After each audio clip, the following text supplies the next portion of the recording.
Respect is not demanded, it's commanded. And I'm going to show you how to walk into any room with presence. Have you ever wondered how some people walk into the room and they immediately get respect and others get overlooked? Well, let's dive into that. Okay, so the first thing that we're going to touch on is your body language. As you walk into the room, you want to stand tall with your shoulders back and your chin slightly lifted. The way you walk into the room and the posture that you have already tells people a lot about the confidence that you have in yourself. Honestly, people read your body before they hear your words. Confidence starts before you even open your mouth. As you walk into the room, you want to hold eye contact. You don't want to be staring at people, but hold just enough eye contact to show them that you're confident. Also, you want to smile naturally because confidence and warmth equals trust. So the second point is dressing with intention. You want to look put together even on your casual days. Shop for clothing that complements your body type. There's clothes that go with your specific body type, and you want to do your research on what exactly that is, because when you feel good in what you're wearing, you automatically project confidence. Dressing modestly and elegantly is a must. What I mean by that is that you want your clothes to be ironed. Even when you shop for clothes, look at the fabric. I know we all love a good Shein top, a good Shein dress, especially in this cost of living crisis. But even then, look at the fabric because cheap fabric automatically makes you look not put together. And one thing that we women don't often think about is matching your undergarment with what you're wearing. What I mean by that is that sometimes I see ladies, and I used to be that woman myself, that you wear a cute dress and everything is on point, but we can see your underwear lines. It just does something to the eye whereby it just nearly ruins the outfit. So you definitely want to match your undergarment with whatever you're wearing. If you're wearing leggings, if you're wearing a dress where you're going to be able to see your underwear lines, maybe consider a thong whereby the lines won't be visible. It just keeps everything clean and polished. If you're wearing jeans, of course you can wear whatever undergarment you want because it won't be visible. But certain clothing and fabric types, you will be able to see the underwear lines and it does not look amazing. The way you dress is really important because this is your silent communication. As you walk in, people read the way you look, and your dress sense or whatever you're wearing is definitely a big part of what they think as a first impression of you. The third thing we're going to be touching on is speaking with clarity and confidence. Try expand your vocabulary as you go. Learn words that help you express exactly how you feel. Vocabulary is really a rich thing to have. The broader your vocabulary, the easier it is for you to express yourself and the more eloquent you sound as well. So, an app that I use that really helps is an app called Vocabulary, and it just gives you pop ups of word throughout the day with the meaning. It really does help with expanding my vocabulary, especially as someone where English is not my first language. Fun fact, I am actually Dutch. I'm a Nigerian Dutch and my first language is Dutch. So with English, I just try to expand my vocabulary and it just makes it easier to express yourself in the way that you actually want so that people will understand you more and in that way also respect you more. If possible, cut out the slang, cut out the swearing because it definitely does not command respect.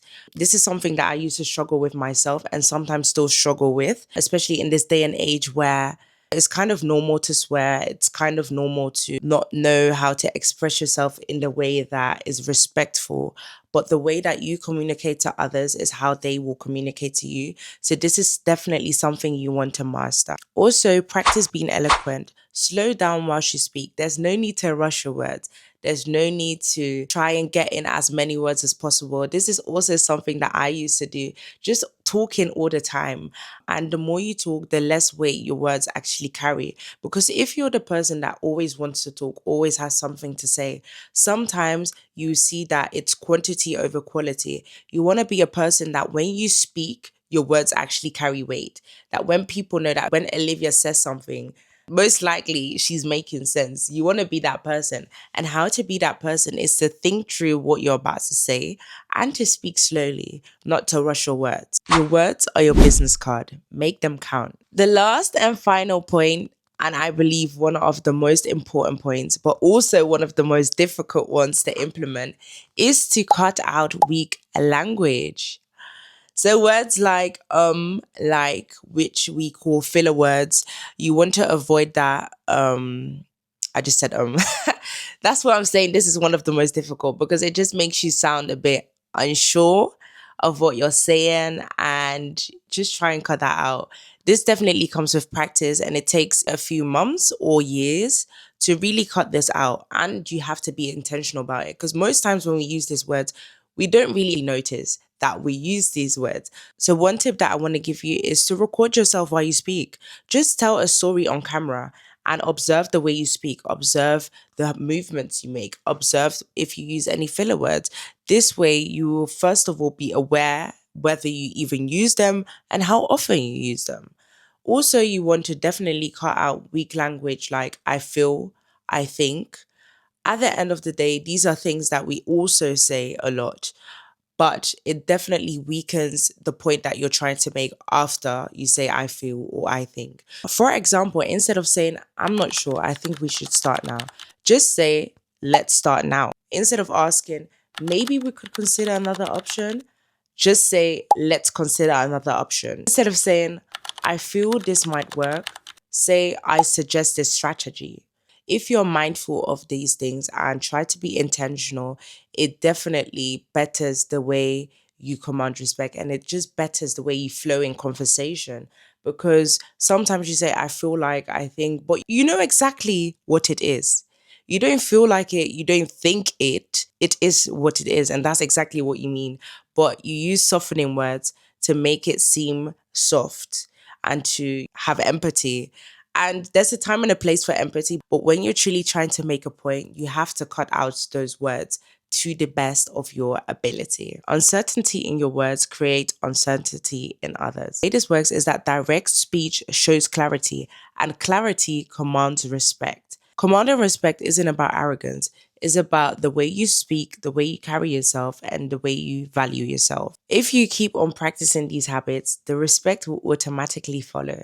If you found this video helpful, subscribe and like because I will be sharing more on confidence, faith, and lifestyle. My name is Olivia. Thank you for watching. Bye, my loves.